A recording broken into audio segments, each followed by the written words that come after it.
We've been debating the Prime Minister's situation for quite some time. Indeed, we considered saying a similar line in the last time Parliament sat when Kevin Rudd almost challenged for the position, and Simon Crean, of course, did his famous implosion. This time, really, what's changed us is the information we've had in the past week, particularly around our own opinion polls and the details that show that it's the Prime Minister herself who's just not being heard by the electorate.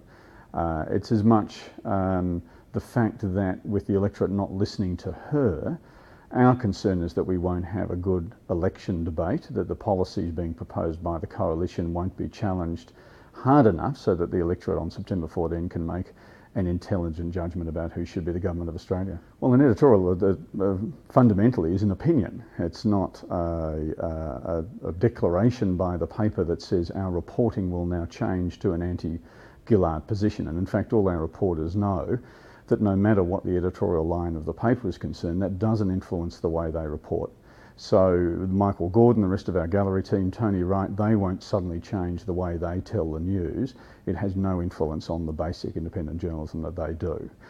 What an editorial is, though, of course, is an opinion of the paper based upon the information that we have, the detail that we understand around the political debate and the circumstances of the government, and it's our contribution to the community's debate.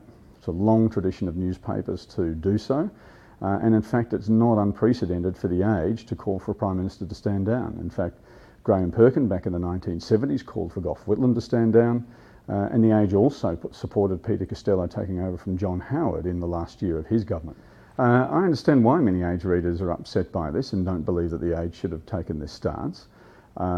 Traditionally, they think of us as being a left of centre paper. We've been strong supporters of women in positions of authority. We've been a great supporter of Julia Gillard, and in fact we have editorialised and will continue to do so around some of the policies and in particular some of the changes that she's made as Prime Minister of Australia. I can understand their loyalty to her and the belief that the Age should continue to support her. But fundamentally, like a respected newspaper, like a responsible newspaper, we have to look at the changing dynamic of the political situation and express our opinion according to what we see.